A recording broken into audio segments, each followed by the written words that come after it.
And good morning, everyone. Good morning, and welcome to my Facebook Live Sunday morning chat, Conscious Eating and Conscious Living. And today we are going to be looking at Farro and Freekeh. And I was reading a recipe the other day, and it said included a half a cup of Freekeh. And I'm going, what is that? So, as I usually do, I go down the rabbit hole of looking into things. So I find it's actually quite interesting. This morning we're just dealing with a little bit of technical issue, but we are going to do our best to um, present this information on Farro and um, Freekeh. So we'll just make sure we've. And anyways, they're both ancient grains, and there we go. Aha. There we go. Okay, so we're going to get started in the best way we can because we're playing on a keyboard and a different monitor. Maybe I should do a laughter yoga on that one. So we're just, yes, I'm trying to move my finger. And anyway, Farro, some of you might be familiar with. I know I have some Farro in my cupboard, and just there we go. So I got Farro in my cupboard, but I hadn't heard of the Freekeh. So it's actually I'll go through what I've found out. So we're going to just dive deeper into what these two are. And they're actually they're nutritious and delicious, apparently. I'll have to try that. I'll let you know. And we're just going to explore the health benefits of these two grains, how you can use them in the kitchen, and a little bit of the history behind them. And so the Farro was revered in ancient Rome and often used in offerings as a staple in the soldiers' diets as they traveled around Europe, conquering different countries and territories. And in Rome, it was used as an offering, which I've mentioned.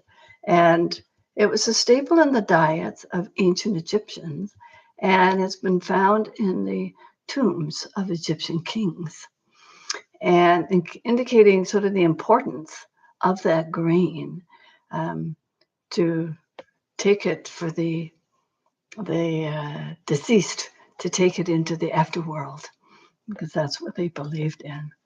And perhaps it was a spiritual offering as well. Now, Freekeh has been a part of the Middle Eastern cuisine since medieval times, and it's still celebrated today. And the story of Freekeh is that it apparently came about by accident.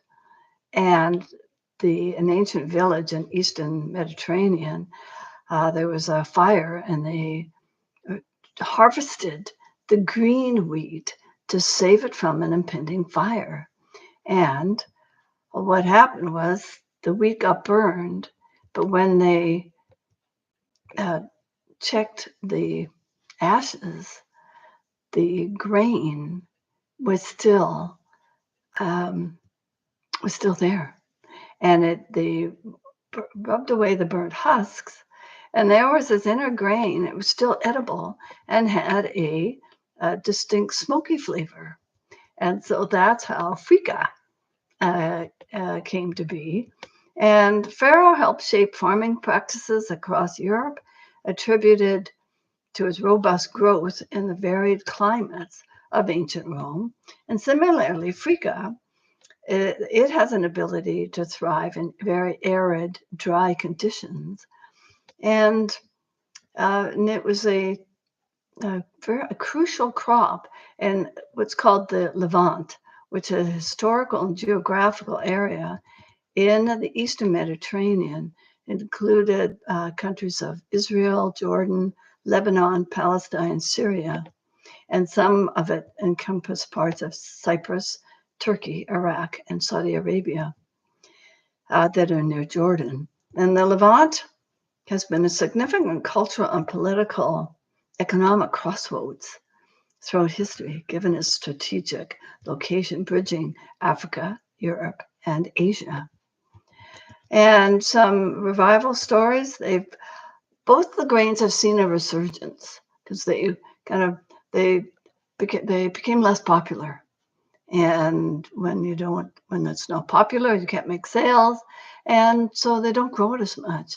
And all of a sudden, people have discovered the health benefits of both of these two grains. And thanks to modern chefs who are willing to play with these ancient grains. And we'll have a couple of recipes in a moment.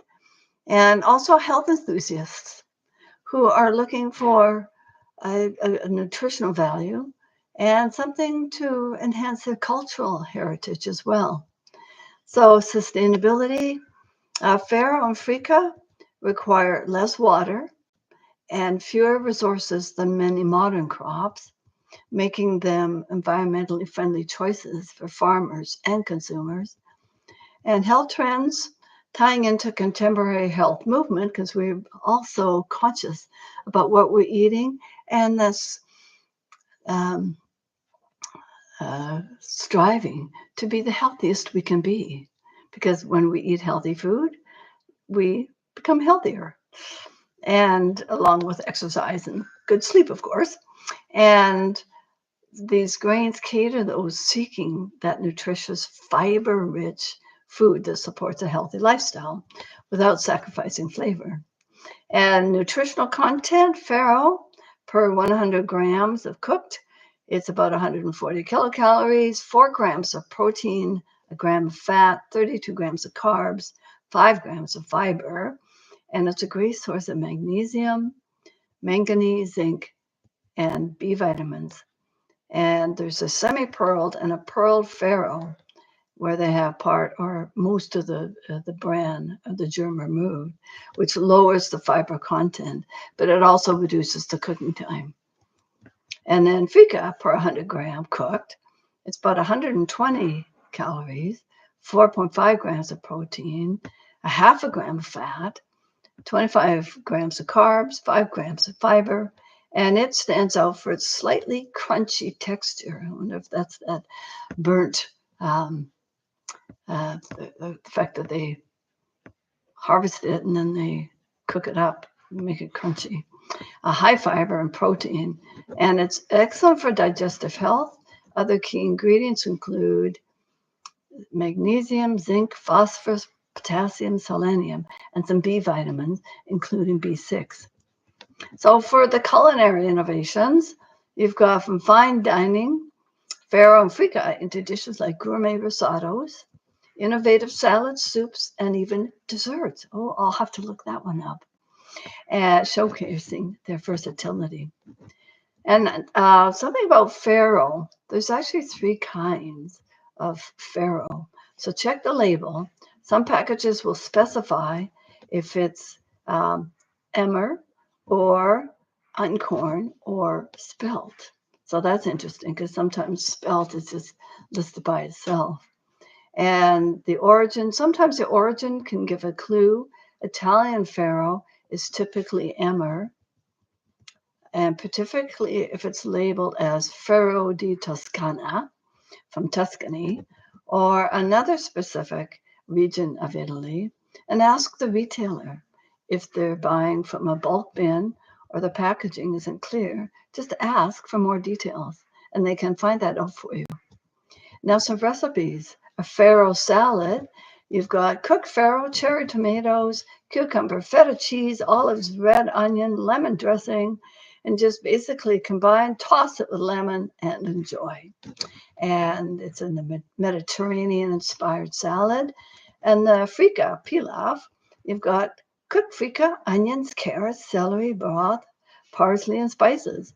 And saute everything, add the Freekeh, bring to a boil, and you've got a wonderful, flavorful pilaf. And recipes with a twist, you've got a global fusion with Farro sushi. How about that? And where you use traditional sushi rice and replace it with the farro for a whole grain twist, or freekeh tacos.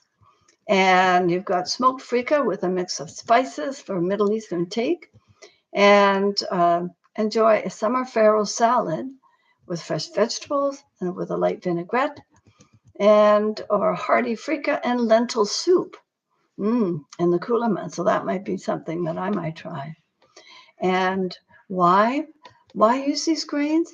Well, they're not only offering health benefits, but they also bring rich textures, flavors, and a piece of agricultural history to our plate. And when they're looking for a sustainable crop, a nutritional packaged ingredient, ancient grains might be well worth exploring. So, which grain are you excited to try? And do you have any favorites that you have tried already?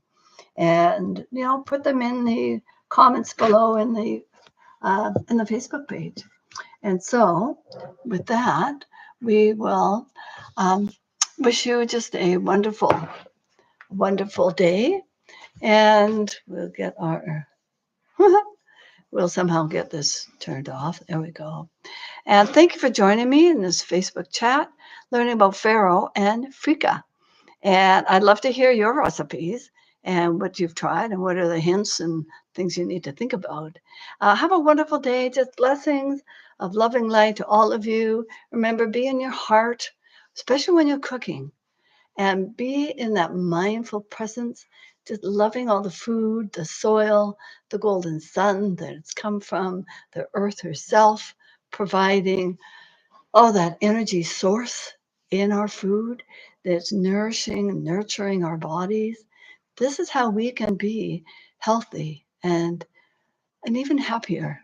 You've got your good digestion, and when you have a wide variety of foods, they say 30 different kinds of food a week can help that whole gut microbiome just be little happy campers in your gut. So until we meet again, thank you and have a great day.